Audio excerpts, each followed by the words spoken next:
Before I start this video, unfortunately the topic I'm going to discuss is a bit outdated because of an incident which occurred in which I'll explain more on later on this video. Hey folks, viewer mail time again! Oh, here's one from Sally, age 14. Dear Pig, aren't you interrupting the story at the most suspenseful part? Well, the answer is yes, Sally. Yes, I am. Keep those cards and letters coming! What's up everybody? Welcome back to another one of my commentary videos, but it's time I'm going to do something different. I'm going to give out harsh criticism to other YouTubers. That's right. I've been around the internet for quite some time now, more than I'm supposed to actually. And through my years on being a lukewarm content creator, you meet a lot of people through that journey. I've met a lot of incredible people with special talents and dreams, in which they explore their talents in the form of creating their own YouTube series right here, on YouTube. Yet that's where the problem seems to happen. I heard from many people that the reason they started YouTube was to show their passion projects to an audience, yet they don't get the attention they deserve. Why is that? Firstly, I would say it's because you're not connecting with the right demographic and not expanding your brand enough to get their attention. But I'll also say, if you're one of these people, it's because you have way too many other fucking shows that you prioritize more than your main one. What I mean by this is that if you're a person, like me, who created multiple shows and series to grow their channel, obviously there's going to be one that will grab your audience the most and overshadowing the rest. I want to do a quick diagram to explain my claim even further. Here's an example from one of my friends, OptimusFNAF6, using both different projects of his, in which the one on the left is a fun project, while the one on the right is his passion project. From first glance, which of these grab your attention the most? Be honest. There's no shame into saying that the one on the left is the one that grabs your attention the most. It could be because of its brighter colors or FNAF-like resemblance, but it also could be because it's just a lot more interesting from the look of it. While we're on the discussion of OptimusFNAF6, let's talk more about the other issues I have with its show strategy. By the time I'm making this, the current series that my friend has recently made is called Trans-Based, in which they're on their third episode. And since there has been no update on it for 6 months. Following this, we instead got in one-by-one episodes by each of Optimus' other shows, those being his Sonic series and Zorg Organic one, as well as other skits and side projects made for fun. Hearing me explain my friend's schedule to you, it makes you realize, wow, it's so convoluted, and dare I say, yes it is. There is no excitement to be built up if you're a fan of these series, because realistically, there isn't anything for you to be hyped for. It's a randomized schedule, which feels like it was put in a spin and wheel program, and whatever I landed on was an episode of this show you're going to get. I'm not going to bash my friend in no shape or form, because for what I've heard, he has a plan for his series. It's really great.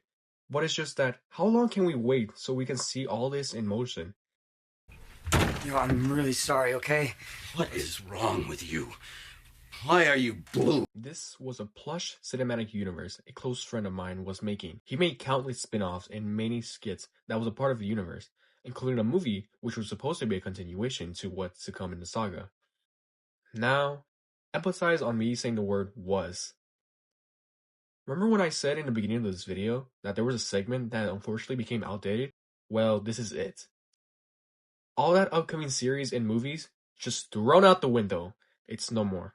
Yet, it's weird because the franchise was going to be rebooted before getting cancelled, in which is where my criticisms come in. Plushy Guy's excuse for doing this reboot route was that he wanted to redo some storylines from the series and make it better. The confusing part was that he was still going to keep certain aspects from the original show onto the new reboot. What the fuck? Okay, so this isn't a bad thing. We're already seeing this with the new DCU, with the old continuity crossing over to the new one. No one seems to have an issue with it. Kind of. That's not exactly where my problem even comes in, because when I was told how he was going to handle this, basically when it will begin, he wasn't going to start the universe again until the year 2027. I was told this back in 2024.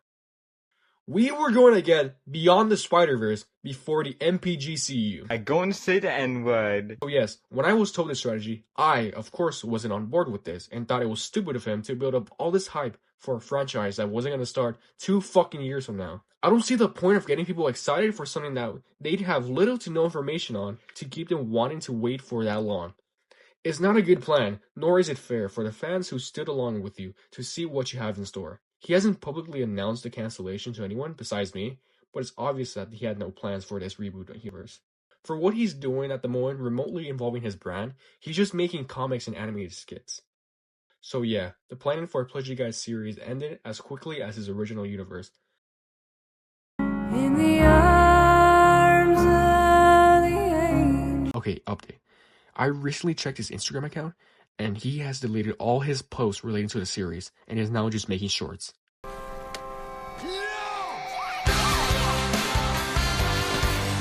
I don't really have so much to say about this particular person, so I'm just going to quickly brush through this as fast as I can. Not much do I know about Flyman and his series since I don't talk to him all that much, besides asking for this video. He first started off making videos on his Flyman series, of course, before later on working on his Green Bear series, a FNAF-like project with many inspiration traits from the game.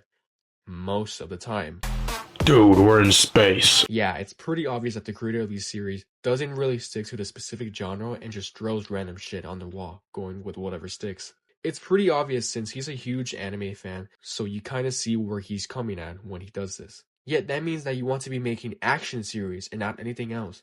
So when you're making a show with a completely different tone that you're used to, you shouldn't pull a full 180 on it by the last episode because that's how you lose your audience. So far from what Flyman is doing on right now, it seems he's did learn his lesson and is just sticking to doing what he's good at, in a tone of a manga that you could read with recognizable characters such as Flyman and Green Bear from previous series. Although they aren't connected in no shape or form, which bothers me, but yeah, we all can't get what we want.